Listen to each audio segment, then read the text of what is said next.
रसिक श्रोत्यांना राजा पुजारीचा नमस्कार. मित्रांनो, आज आपण पाहणार आहोत आबाडा न्यूज स्पेशल बुलेटिन.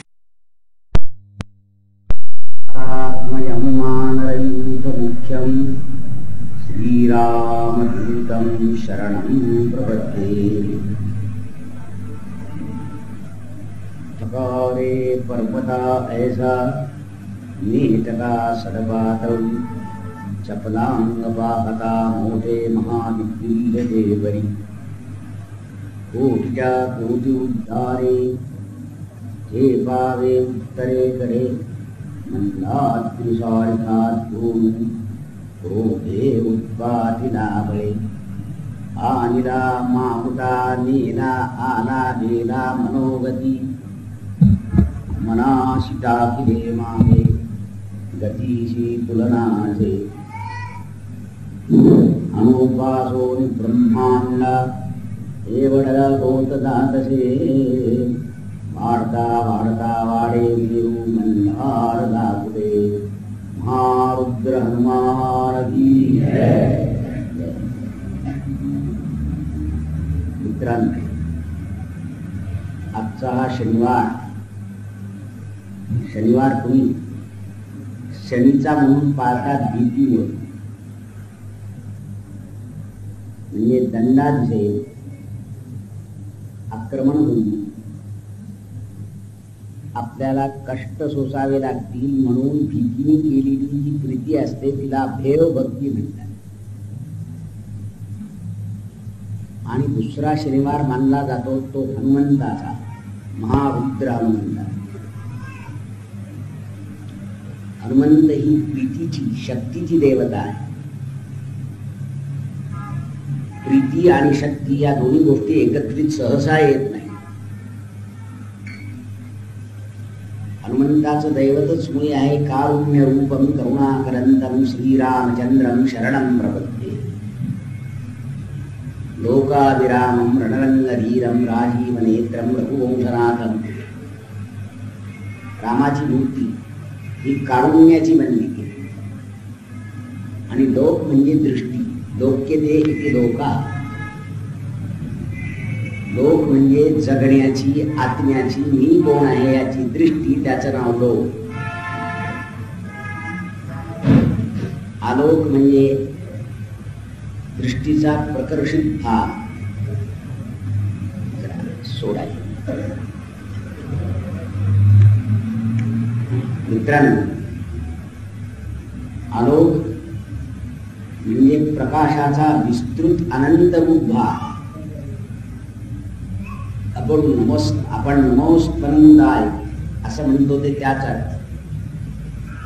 रामाला सुद्धा वर्णन करताना लोकाभिरामं रणरंगधीरं राजीवनेत्रं रघुवंशनाथं कारुण्यरूपं करुणाकरंतं श्रीरामचंद्रं शरणं प्रपद्ये. द्राक्षाचं फळ शेंड्यापासून देठापर्यंत रसाने थपथपलेलं असावं, त्याप्रमाणे रामचंद्राची मूर्ती करुणेनी, दयेनी, प्रेमानी, अंतःकरणाच्या उदात्त आणि व्यापक प्रेमाने ओतप्रत भरलेली आहे. आपण निरणारे फळ बघतो, त्यामध्ये एक फळ आहे त्याचं नाव आहे बेदाना. ही द्राक्षाची जी एक जात आहे त्यात बीज नसते, त्याला बेदाना.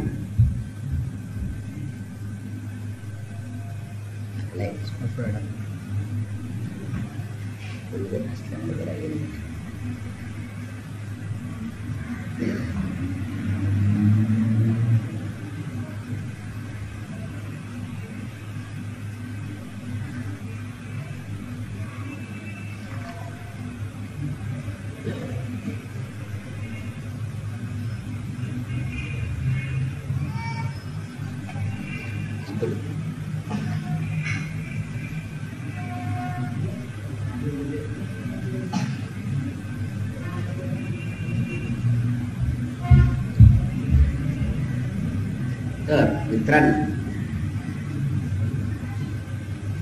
त्या बेदाण्यामध्ये कुठेही दाना नसतो, उभा आडवा कुठेही वेदाना चिरला तरी रसाशिवाय दुसरं काही सापडणार. नारळ घेतलं तर त्याची नरोटी खाता येत नाही. म्हणजे काय की नारळाच्या वरचा भाग नाही खाता येत, नारळाच्या आतला भाग खावा लागतो. त्याच्या उलट खारकेचा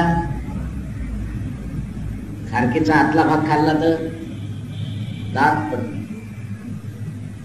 खारकेचा कोणता भाग खायचा? वरचा. नारळाचा आतला. उसाचा टरफल खाल्लं चालेल का? बापूस खाल्ला चालेल का? वरचा नाही, आतला नाही, मधला बापूसच खावा लागतो. पण पेढ्याचा कोणता भाग खायचा म्हणून विचारलं तर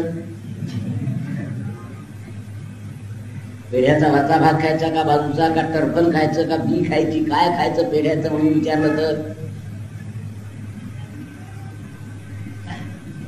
पेढा हसता हसता खाल्ला तरी मला वाटतं गोडच लागेल. रडता रडता खाल्ला तर, झोपता झोपता खाल्ला तर, जेवताना खाल्ला तर गोड. पण त्याच्या उलट क्रिया करतानाही खाल्ला तरी गोडच लागेल. पण तसा मात्र खाऊ नये. म्हणून माझ्या मित्रांनी राम नाम कसा आहे म्हणून विचारलं तर राम लोकाभिराम असल्यामुळं करुणाकरंदम कारुण्य रूपम अंतर्बाह्य करुणेचंच मुक्तिमंत प्रतीक असलेल्या शक्तीचं नाव राम आहे. त्या रामाला आपण नमस्कार करायचा. कशा करता? नम्र भावना. पोहरा असाच्या असा पाण्यात जर बुडवला तर बुडतच, तो असा वाकावा लागतो म्हणजे पाणी आत शिरतं. आणि कधी कधी तर असंही होतं की पोहरा वरती असतं आणि जावं लागतं खाली, म्हणजे वरतून खाली घसरावं लागतं पोहऱ्याला, अधपतित व्हावं लागतं. पण पोहरा वरतून खाली येतो तो खाली जाण्याकरता नव्हे, तर खालच्या पाण्याला वरती आणण्याकरता तो खाली जात असतो. आपण अधपतित होण्याकरता नव्हे, तर खाली असलेलं पाणी वरती आणून लोकांना पाजण्याकरता पोहऱ्याला खाली जावं लागतं. रामचंद्र सुद्धा वरच्या अवस्थेतनं खाली आले, लोकांमध्ये मिसळून लोक रूप झाले. ते राजा राम राहिले नाही तर पतित पावन सीताराम. हनुमंताची भक्ती त्या रामाला आवडली नव्हे, तर रामाची भक्ती हनुमंताला आवडली रे, हनुमंताची भक्ती रामाला आवडली. म्हणजे इथं भक्ती आणि शक्ती याचा संगम झालेला आहे. ज्या ज्या ठिकाणी शक्ती असते तिथं उन्मत्तता असते, उद्धटपणा असतो, अहंकार असतो, दर्प असतो, दंभ असतो. पण शक्ती असून नम्रता असणारं स्वरूप जर कुठं पाहायचं असेल तर शक्ती आणि नम्रता हे दोन्ही स्वरूप एकत्रित पाहायला त्या महारुद्र हनुमंताच्या ठिकाणी आपल्याला मिळतात. शक्तीचा प्रत्यक्ष बुद्धिमंत अवतार असताना हा असलेला राम भक्त अतिशय नम्र होता, राम सेवक होता. रामाचा दिवाण नव्हता, चीफ मिनिस्टर नव्हता, तो काही प्राईम मिनिस्टर नव्हता, तो काही पंतप्रधान नव्हता. तर पंतप्रधान सुखदेव आहे आपल्या आपल्या तो तुमचा जो किष्किंधेचा राजा, त्याच्या राज्यामध्ये हा कोण होता? पंतप्रधान होता हनुमान. पण रामाच्या दरबारात आल्याबरोबर तो कोण झाला? प्रधान, चीफ मिनिस्टर, प्राईम मिनिस्टर. वरचा खुर्चीवर चढला नाही. रामाला खुर्चीवर चढलं आणि रामाच्या चरणापाशी हा त्या रमणते रामा हा या लोकाभिरामाचा तो दास बनला. त्या पहिल्या रामदासाचं नाव आहे हनुमान. काय नाव आहे त्याचं? महारुद्र हनुमान, बलभीम हनुमान. तुम्ही आजची उपासना करता ती कुणाची? तर मारुती. कुणाची उपासना करता? मारुती. कळलं? मारुती. क्यों रोती? ऐसे कंगाल लड़के निकले करके रोती, नहीं तो हसेगी काय? त्याचं नावच ठेवलं मारुती. आता मा रडणारी आम्हाला पाहायची नाही, तर हा हनुमान जन्माला आल्याबरोबर आईचे रडणारे अश्रू पुसून टाकी आणि तिच्या दुःखाश्रूला आनंदाश्रूत परिणत केल्याशिवाय राहणार नाही असा महापराक्रमी हनुमान तो मार होती नव्हे तर माला हस्ती करणारा तो आहे. आणि आईला हसायला लावून हृदयाला, माणसाला, मानव्याला, आत्म्याला, अद्वैताला, परब्रह्माला हसायला लावणारा तो मारुती दुसऱ्याला रडायला लावितच रडण्याला हसण्याचं रूप देणारा, अंधाराला प्रकाशाचं रूप देणारा, स्मशानाला उद्यानाचं रूप देणारा, विषाला अमृताचं रूप देणारा आणि बलाला नम्रतेचं रूप देऊन जो प्रगट होतो त्याला महारुद्र हनुमान की असं म्हणावं. त्या हनुमंताला नमस्कार करून म्हणायचं आहे, ठकारे पर्वता ऐसा नेतका पडसा सडका तरू चपलांग पाहता मोठे महाविद्युल्य ते परी कोटीच्या कोटी उड्डाणे झेपावे उत्तरेकडे मंदाद्रिसारिका द्रोणू क्रोधे उत्पाटिला बळे. इतकंच काय, पुन्हा आपण सगळेजण म्हणा, अनुपासोनी ब्रह्मांडा एवढा होत जातसे वाढता वाढता वाढे मेरू मंदार धावते. इतका वाढत गेला. पण मोठा होणारा हनुमान अणु एवढा लहान सुद्धा व्हायची तयारी ठेवीत असतो. जो लहान होतो तो मोठा होतो, जो लहान होत नाही त्याला मोठा होता येत, जो लहान होऊ शकत नाही तो मोठा होऊ शकत नाही. मग कसं, तुम्ही सांगा ना, तुम्ही एवढ्या मावश्या आता बसलेल्या आहात, तुम्ही माता आहात, पण कुणाच्या तरी मुली न झाला असता तर माता झाला असता काय? नाही, तुमच्या इकडे काय होतं मला पता नाही. आणि आमच्या इथं या सायनला काय होईल याचा नियम नाही. इथं बायका सुद्धा नवरे आहे. नाही खरं थट्टा वाटेल, पण मी मागं उतरलो होतो त्या आमच्या नवऱ्यांच्या घरी बायका सुद्धा नवरेच होते. या विद्यालयात मी त्यावेळेला येऊन गेलो. स्वामी वल्लभाचार्य वल्लभदास त्यांच्याबरोबर मी आलो होतो. त्यांच्या त्या सुस्वर गायनाचा सुद्धा मला स्वाद घेता आला. माझ्या मातांनो, जिथं बायका नवरे होतात तिथं पुरुष स्त्रिया झाल्या तर काही नवल आहे का? कधी पालटा असं फिरतो तर कधी असं फिरतो. सायन्सचा असा पराक्रम होता की या सायनला त्यावेळेला नाव देत होते लोक. सायन नव्हे, रसायन नव्हे, ह्या सायनला शिव असं नाव आहे. काय नाव आहे याचं? आता म्हणतात की नाही? म्हणतात शिव. आणि शिवाच्या उलट जी शक्ती आहे तिचं नाव शव. शव म्हणजे मुर्दा आणि शिव म्हणजे चैतन्य, सजीव. माणूस काही निर्जीव माणूस असा असू शकत? माणूस हा सजीव असावा. पण सजीवाचं लक्षण आहे की तो मोठा होतो तसा धाकटा होतो आणि धाकटा होतो तसा मोठा व्हायची तयारी असते. हनुमान ब्रह्मांड एवढा मोठा असताना रामाच्या चरणी रजकणा इतका धाकटा झाला. आणि अणुपासून, अणु म्हणजे सगळ्यात बारीक असलेल्या कणाचं नाव अणु आहे. अणुपासून ब्रह्मांड एवढा होत जात असे वाढता वाढता वाढे मेरू मंदार धाकुटे. तुम्ही बेडकुळी सारखे फुगायला तयार आहात, मोठे व्हायला तयार आहात, पण धाकट होण्याची सवय केली आहात काय? जो मोठं होण्याकरता धाकटा होतो, जो विजयी होण्याकरता विनयी होतो. रामचंद्र कसा आहे म्हणा, विजयी विनयी भवे. विजयी असून विनयी आहे.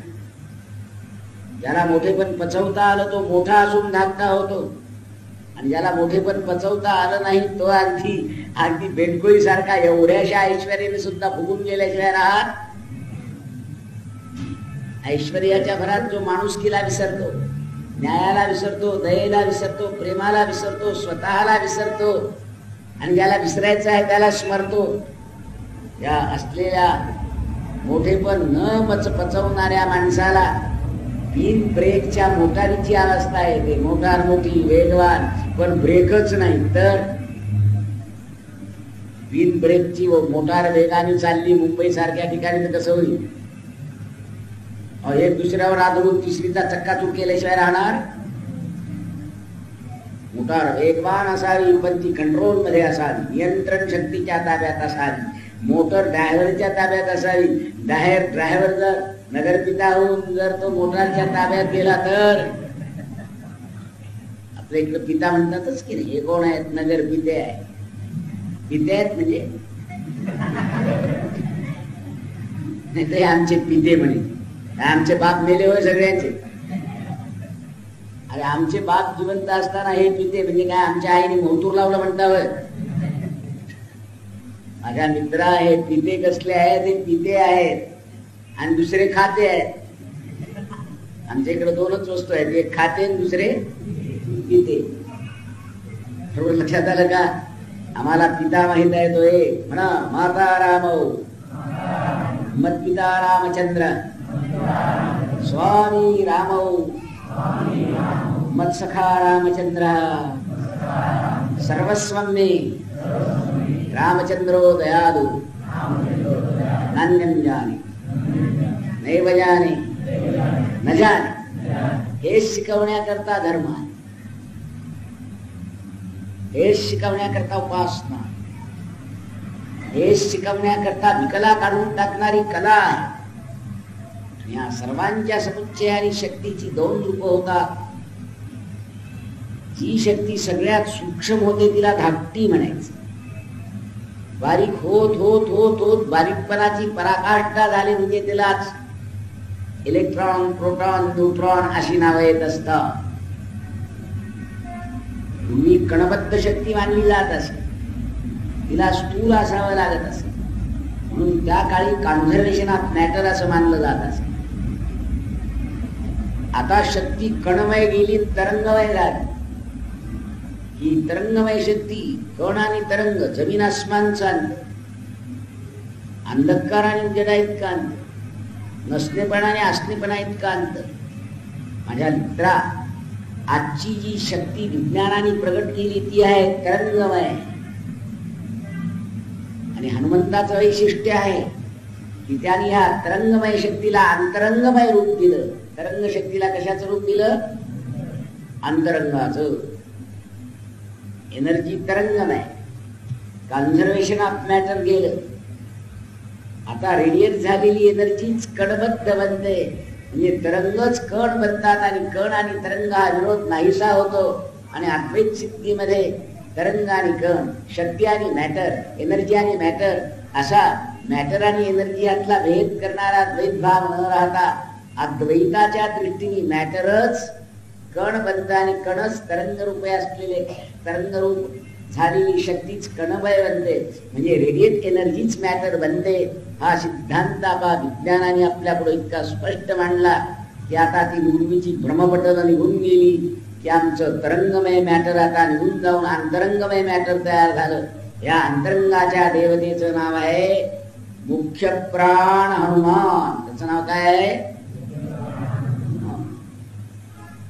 तुमच्यातलं जर प्राण काढून टाकला तर सांगा ना, तुम्ही प्राण काढून टाकल्यावर सभेला राहू शकाल काय? तुमच्यातला प्राण गेला आणि तो जावाई तुम्हाला दिला किंवा प्राण गेलाय, बाकी सगळं आहे, नाक आहेत, डोळे आहेत, कान आहेत, हात आहेत, पाय आहेत, दागिने आहेत, टेरिकॉटचे शर्ट आहेत, अगदी हा नवीन आजच्या हिप्पी का काय तुम्ही म्हणता त्याच्यासारखा दिसतो आहे, सगळं आहे, फक्त काय नाही याच्यात प्राण नाही असा दावाई चालेल का तुम्हाला? अर्थात नाही. माझ्या मित्रा, माणूस आहे पण माणुसकी नाही, विहिरी आहेत पण पाणी नाही. माझ्या मित्रा, ह्युमॅनिटी आहे पण ह्युमन माइंड नाही. तुझ्याजवळ काय आहे तर म्हणे विहिरी आहेत पण पाणी नाही, चष्मे आहेत पण डोळे नाही, दागिने आहेत पण हिच्या अंगावर घालायची ती बाई प्रेत झालेली प्राणहीन आहे, आपल्याला चालेल काय? म्हणून दोन शक्ती आहे. एका शक्तीचं नाव आहे शिवशक्ती, म्हणा एका शक्तीचं नाव आहे, आणि दुसऱ्या शक्तीचं नाव आहे शवशक्ती.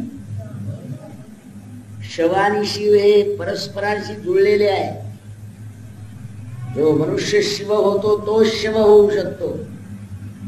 शव म्हणजे प्रेत, सजीवाचं प्रेत होतं, पण निर्जीवाचं प्रेत कधी होतच नाही. आमच्या दगडाचा मुर्दा पडला असं आपण कधी म्हणतो का? अरे हा माणसाने दगडाचा खून केला असं आपण म्हणता का? एखाद्या खुर्चीचा पाय तुटला तर आणि तोडला एखाद्याने, तर आमच्या खुर्चीची तगडी तुटली, हिला ऑपरेशन करण्याकरता दवाखान्यात न्या. मरण हे निर्जीवाला असतं, सजीवाला असतं असं आपण म्हणतो. पण खरं असं आहे की सजीवाला मरणही नाही, जन्मही नाही. जन्म आणि मरण हे दोन अध्यास त्याच्यावर उत्पन्न होऊ शकतात. म्हणून कोण मेला तर सजीव मेला आपण म्हणतो, पण दगड मेला, खुर्ची मेली, पलंग मेला, आमच्या इथली बंदूक मेली असं काही म्हणीत. दगड तुटला तरी दगडाचा खून झाला असं आपण म्हणत नाही. काय म्हणता? आज आमच्या इथं 25 खून झाले, कुणाचे? दगडाचे. या गिट्टी फोडणाऱ्याने गेले असं म्हटलं तर दगडाचे तुकडे म्हणजे दगडाचा खून नव्हे. माणसाचे तुकडे म्हणजे मात्र माणसाच्या शरीराचा खून झाला असं आपण म्हणतो. प्रेताचे तुकडे गेले तर त्याचा खून केला असं काही आपण म्हणीत. पुन्हा लक्षात घ्या, पुन्हा लक्षात घ्या की मरण आहे तेही सजीवामुळेच येतं. आणि सजीव जगतातलं काढून टाकलं तर निर्जीव नावाच्या वस्तूला मरण आपोआपच असतं.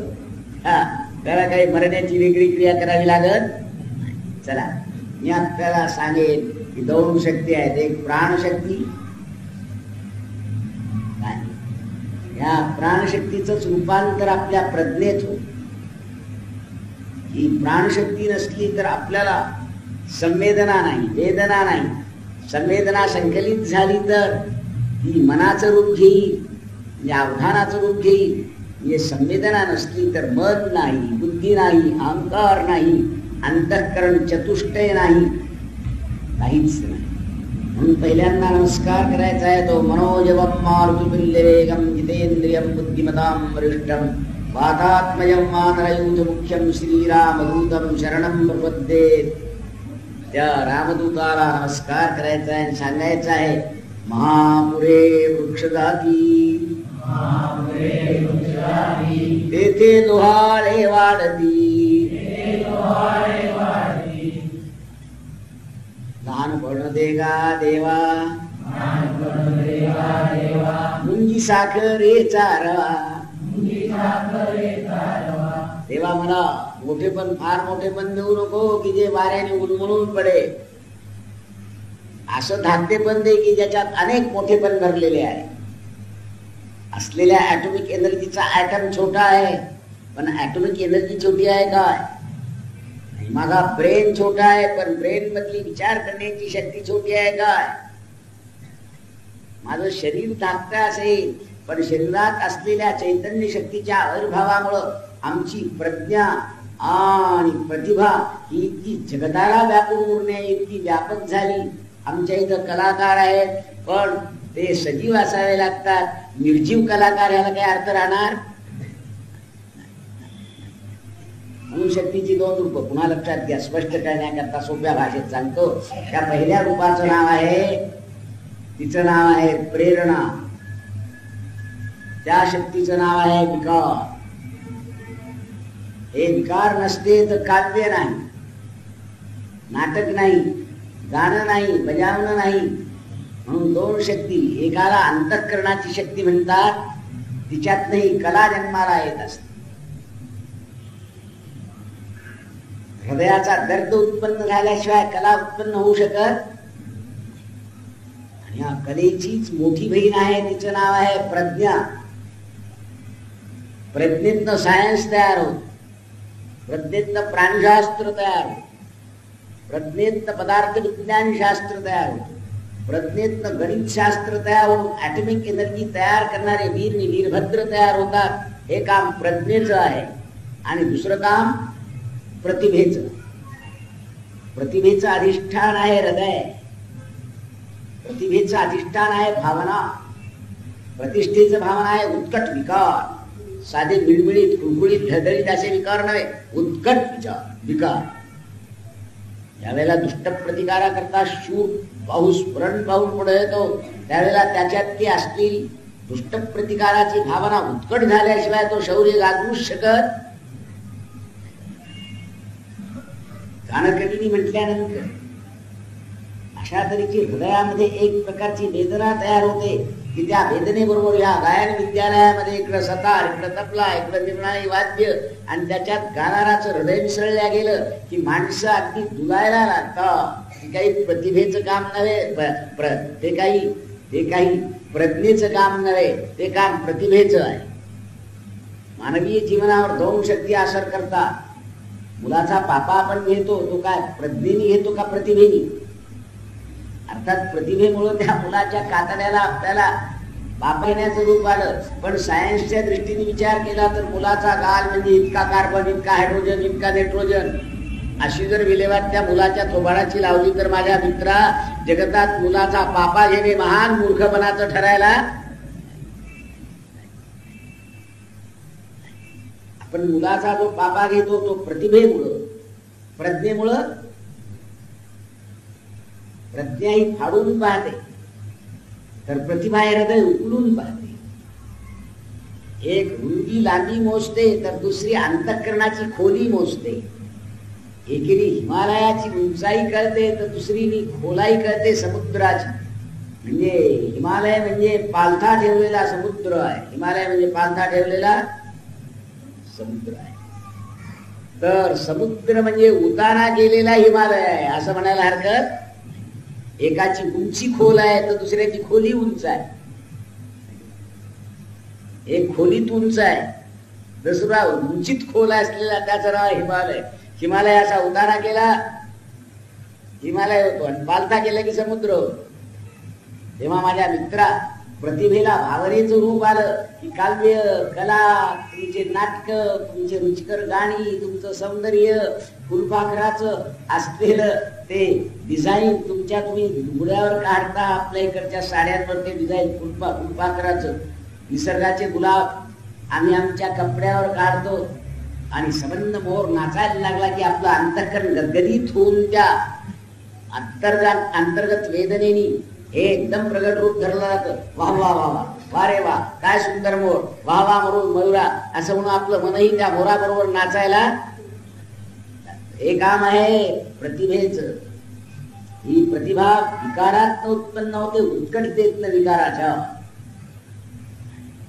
क्रौंच मिथुनादेव, त्या क्रौंचाने त्यांच्या कामासक्त स्थितीमध्ये संबंध नवरा बायको एकत्रित येऊन आणि तो त्यांचा प्रेमाचा संगम पाहिल्याबरोबर एका पारध्याने मारला बाण आणि बरोबर ते क्रौंच झोडपं मरून पडलं. त्याने जो चित्कार उत्पन्न केला त्याचं हे रामायण नावाचं काव्य झालेलं आहे. क्रौंच मिथुनादेव.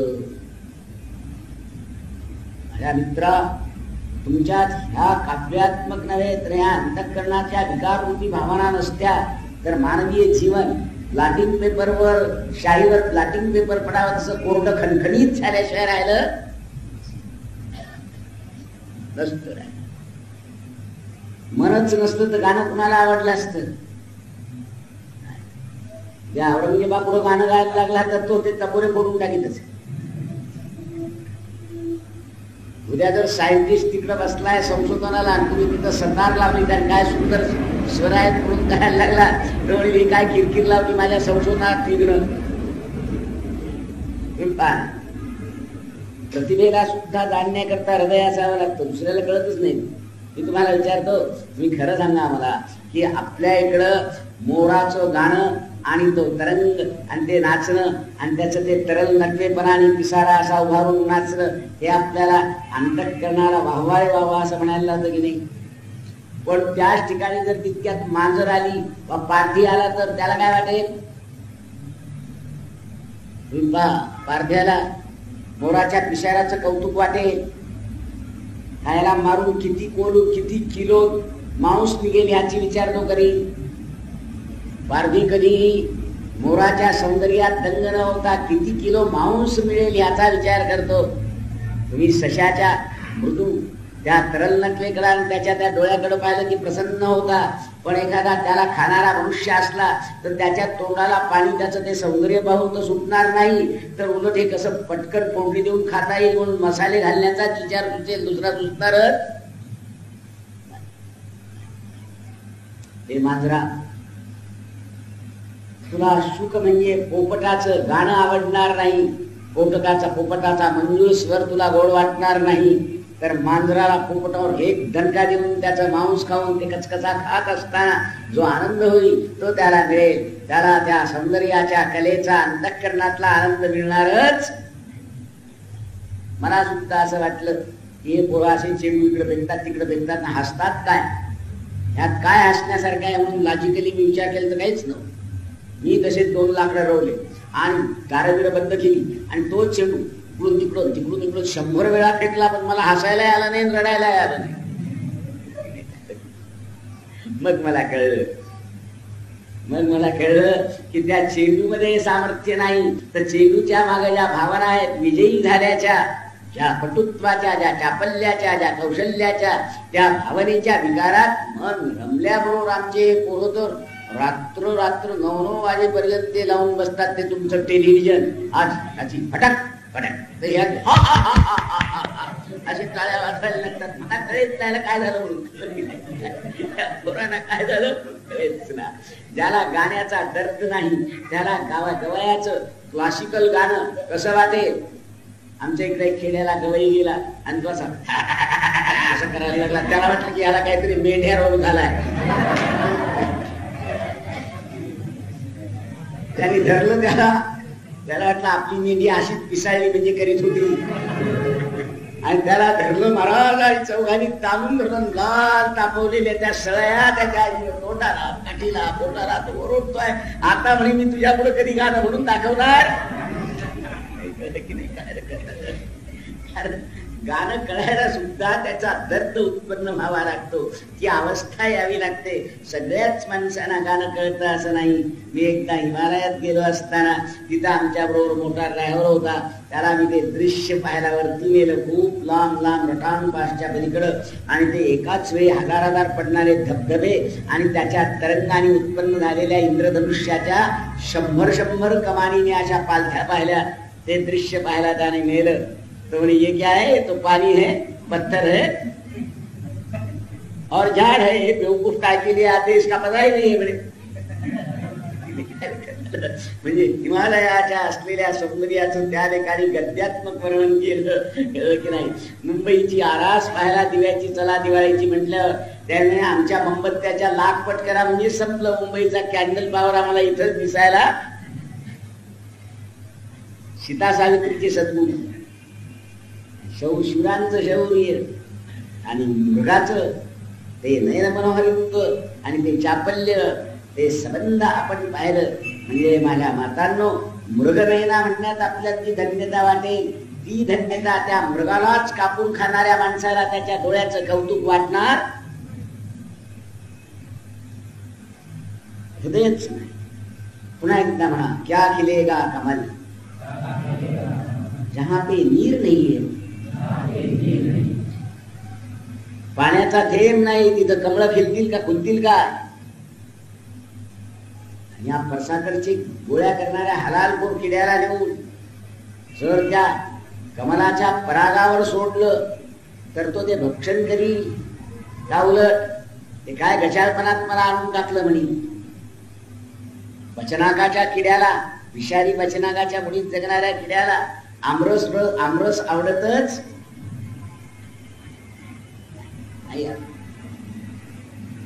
आणि मासोळ्याचा वास ज्यांच्या नाकात भरला त्या माणसाला आपल्या खारकडच्या बाजूला गेलं तर तिथं काही खाण आहे असं न वाटता त्याला खमंग 3 भाकरी खाव्याच्या वाटतात म्हणे. कळत नाही त्या वासावर नुसत्या कळलं ना. तर माझ्या मित्रा, त्या रुचीचा भेद आहे तो काही निसर्गाचा नाही. एकदा सवय झाली की जी नसेल ती गोष्ट बरी वाटते. बचनागाच्या किड्याला व आपल्या रुईच्या झाडावरच्या किड्याला जर आमरसात नेऊन टाकलं तर तो पटकन प्राण सोडल्याशिवाय राहणार नाही. आणि मासुळ्याला जर डंलापच्या गादीवर छपरी पलंगावर विजवलं तर ती तडफडून मेल्याशिवाय राहणार नाही. आणि तुमचे पलंग नेऊन समुद्रात टाकले तर तुम्ही सुद्धा जीव दिल्याशिवाय राहणार नाही. तुमच्या उपभोगाच्या कल्पना, मासुळीच्या कल्पना, पारध्याच्या कल्पना आणि कधी मी मोर पाहिल्यानंतर मेघाच्या गर्जनेबरोबर नाचणाऱ्या त्या मेघाच्या तल्लीनतेमध्ये तादात्म्य होणाऱ्या कवीच्या अंतस्फूर्त कल्पना, ह्या दोन्ही कल्पना सामान्य माणसाला कळणं तितक्या अवस्थेत उत्क्रांत झाल्याशिवाय शक्यच होत. म्हणून म्हणतात अरसिकेषु कवित्वनिवेदनम शिरशिमालिकमालिकमालिक. पुन्हा एकदा म्हणा, आपण मराठीत सांगतो ना, म्हणा या माळावरी एक वृक्षही नसे, बाळा खुल्या कोकिला, येथे मंजुळ शब्द काढून गळा,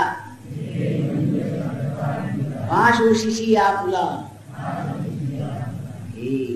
खुल्या कोकिला, तू जिथं गाणं गातोय तिथं काय आहे म्हणा, येथे समस्त बहिरे बसतात लोक.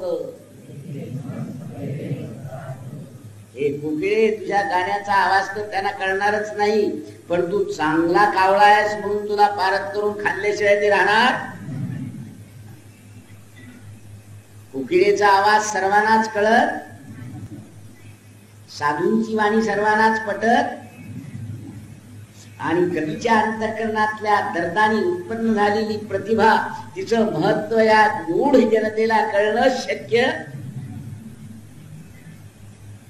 मानवीय जीवनातल्या दोन आकांक्षा आहेत, एक सौंदर्यपूर्ती आणि दुसरी आहे तिच्यात माझ्या मित्रा कार्यकारण संगती सृष्टीचा अंतरंग कळू शकता अशी विज्ञान शक्ती, ती प्रज्ञेच्या द्वारे जन्माला येते, आणि दुसरी भावनेच्या, प्रतिभेच्या, अंतस्फूर्तीच्या, अंतसंवेदनेच्या द्वारे जन्माला येते.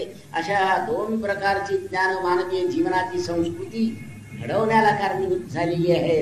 ही संस्कृती आज आम्ही विसरलो. आम्हाला हृदयाची भाषा कळत नाही, भावनेची ही कळत नाही. आम्हाला आवाजच ऐकायला येत नाही. आम्हाला आवाज कळतो तो फक्त रुपयाच्या खण खण आवाज कळतो. आम्हाला महत्व कळतं ते कागदाच्या नोटेचं कळतं. आम्हाला महत्व कळतं ते तख्त तिजोरी आणि तरवारचं कळतं. आम्हाला महत्व मानवीय सद्गुणाचं कळतच नाही. त्यांना मानवीय सद्गुणाचं महत्व कळणार नाही. त्याला दया, प्रेम, परोपकार, सर्वात्मभाव आणि लोककल्याणाकरता अगस्तीप्रमाणे आपल्या हाडकाचं चूर्ण करीत असताना आनंद लाभला, तो आनंद तर ह्या कंगालाला मिळणं शक्य. तानाजी महाराजाला तो म्हणे, काय बावळट आहे, लग्न समारंभ सोडला आणि मरणाच्या गाडीत घुसला. शहाणा म्हणता येईल का अशा माणसाला? तुमच्या इथे येऊ द्या बरं तानाजी, आणि तुमच्या इथे लग्न समारंभ असू द्या बरं, तुम्ही जाता काय आईस्क्रीम सोडून तिकडं? कधीच जाणार. येडपट तानाजी, ज्याला लग्नातलं महत्व कळलं नाही, तिथला अशोक मशोक, नाच गाणं, तमाशे, अत्तर, गुलाल, लाडू, पक्वान, मजा मजाक हे सगळं सोडून निघाला लेखाचा मरणामध्ये जायला. अरे मरणातही सुख असतं हे मूर्खा, तुला कसं वाटलं? आम्हाला ते कळणार नाही. आम्हाला तानाजी मेला तो पागल होता, बावळट होता, विचारी नव्हता, लॉजिक त्यांनी पाठ केलेलं नव्हतं, असा शेरा आम्ही दिल्याशिवाय राहणार. ही प्रवृत्ती मनुष्याची आज झालेली आहे. आज कपडे सुंदर झालेत, पण हृदय मात्र दरिद्री झालं आहे. हेरिकाटचे कपडे आहेत, हेरिलिंगचे आहे, नायलांच्या साड्या आहेत, पण हृदय मात्र माणसाचं तयार झालेलं नाही. त्या हृदयाच्या अंतरंगाकरता शिरायचं असेल तर ज्या त्या हनुमंताला शरण, तो हृदय फाडून दाखवेल की पहा राम माझ्यात आहे. तुम्हाला राम विचारलं तर नवरत्नात पाहाल, उपायात पाहाल, कोहिनूर मध्ये पाहाल, आणि त्याला राम पाहायला लागला तर हृदयात पाहिल. हा हृदयातला राम पाहण्याची सवय भारतवर्षातून लोकांना शिकवली होतीस, पण ती सवय तुझ्या आता राहिली आहे का? राहिली आहे का? तुला हृदयाची सवय राहिली आहे का? गेलं ते. रे रे चातक सावधान मनसा मित्र क्षणं श्रूयताम् अंबोदा बहोहि सन्ति गगने सर्वेपि नेतदृशः केचित् दृष्टिभिरार्द्रयन्ति वसुधां गर्जन्ति केचित् वृथा यं यं पश्यसि तस्य तस्य पूतो मा ब्रूहि दीनं वचः. हे टाहो पडून गर्जना संबंध टाहो पडणाऱ्या हे चातका, अरे हे मेघ दिसतायत, हे सगळे शरद ऋतूचे मेघ आहेत, वर्षा ऋतूचे नाही. तू गर्जना केली ते गरजतील, पण थेंबभर पाणी टाकणार, ते स्वच्छ दिसतील, पण पाण्याचा थेंब त्यांच्यात असणार. ते क्रीडा करतील, आकाश व्यापून टाकतील, गडगडाट करतील, पण त्यांच्यामध्ये पाणीच नाही. असं ही माणसं फॅशन करतील, फर्निचर करतील, थिएटर उभारतील, पण यांच्या अंतःकरणामध्ये असणाऱ्या माणुसकीचा उदयच झालेला नसल्यामुळं त्याला तुझ्या माणुसकीचा, हृदयाचा, प्रेमाचा, न्यायाचा, धर्माचा शब्द ऐकायलाच येणार नाही. ऐकायला हे चातका, हे रे चातक सावधान मनसा वित्रक्षणं श्रूयताम, हे मित्र क्षणं श्रूयताम. थोडस तरी ऐक. अरे शरद ऋतूतले मेघ आहेत, वर्षा ऋतूतले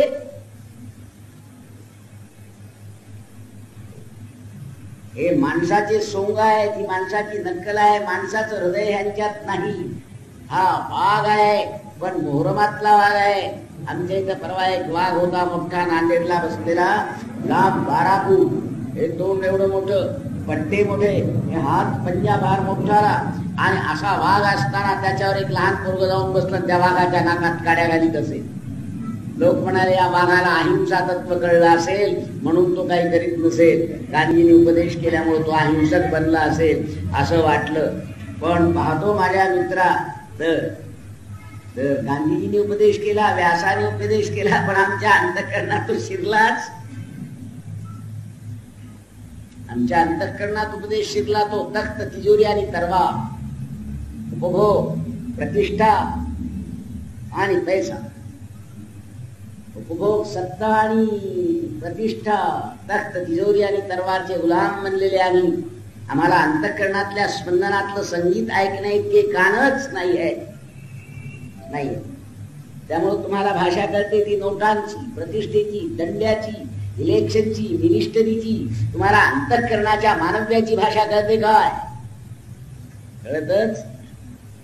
आम्हाला रामायण वाचता येतं पण जीवनात आणता येत नाही. भजन करता येतं पण अर्थ कळून ते पचवता येतच नाही. ही आमची झालेली दुर्दैवी मनाची अवस्था आहे. या अवस्थेच्या ठिकाणी तुम्ही माणसाच्या माणुसकीला वाव आहे म्हणता काय? गणेश मोठा आहे पण दाण्याचा पताच, तरुण मोठा आहे पण गुणाचा पताच. कसं बाह्य देखावा खूप मोठा आहे. परवा मी गेलो एका ठिकाणी, मला भूक लागलेली होती. त्या आमच्या इथले ते शोरूम म्हणून एक केलं असतं एक संबंध, काय त्याला म्हणतात, सान मायका का कोणचा मायका हो, सान मायका नामचा आहे का, कळलं की नाही? काय लक्षात आलं? तो संबंध सान मायका काय. आणि तिथं होत्या सुंदर बायका, आणि तिथं मग नटलेला होता पैका, आणि मला म्हणतात ऐका. काय लक्षात आलं? काय ऐका? थांबा म्हणे महाराज, मला भूक लागलेली होती. आणि त्या सान मायकाचा केलेला जो शो, काय म्हणतात तिला, शो, हा ते जे कपाट असतं त्याला काय नाव दिलं त्यांनी? शो आणि केस. म्हणजे आमचे केस नव्हे, जी केस करायची ती कोर्टातली पण नाही, हे निराळच आहे. तिथं शोची केस होती आणि त्याच्यामध्ये ठेवले होते सुंदर आपूसचे आंबे, सीताफळ, केळ, इतकी रसभरीत होती की मी जोराने गेलो ना, त्यातले 5-7 तरी खाऊन टाकावीत म्हणजे माझी भूक शमेल म्हणून धावत गेलो. त्या बाईने धरला हात, म्हणे महाराज तुम्हाला काय झालं? म्हटलं काय नाही झालं, हे फळं दिसत आहेत. अहो फळं नाही, ते म्हणे आमच्या सावंतवाडीला तयार केलेल्या लाकडाच्या आकृती आहेत, फळाचा पताच नाही. माझ्या मित्रा इथं माळा आहे, तिळे आहेत, साधुतेचं ढोंग आहे, पण सद्गुणाचा पताच नाही.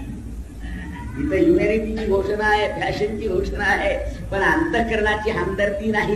त्याला हृदयाची भाषा ऐकायलाच येणार नाही. आणि भाषा न कळली की गोंधळ झाल्याशिवाय राहत नाही का? अहो बाबा, आमच्या नागपूरकडं चांदा जिल्हा आहे, तिथं मराठी भाषा लोक बोलतात. काय माहित आहे तुम्हाला? तिथं द्यायचं असलं तर देवाचं म्हणतात, घ्यायचं असलं तर घेवाचं म्हणतात, मागायचं असलं तर मागायचं म्हणतात. आमच्या इकडचा तलाठी गेला तिथं आणि त्या यशकराला म्हणतो कुठं आहे शेतसरा? तो हात जोडून म्हणतो साहेब तुम्ही तर बापा मागाचेच आणि आम्ही तर देवाचेच. म्हणजे आम्ही देणारच आणि तुम्ही मागणारच. तर तो त्याच्या भाषेत बोलतो साहेब नाही की नाही की बापा. मित्रांनो, तत्पूर्वी आपलं आवडतं हबाडा न्यूज चॅनल सबस्क्राईब केलं नसलं तर सबस्क्राईब करा आणि लाईक करा. बेल आयकॉन दाबून आपली पसंती कळवा.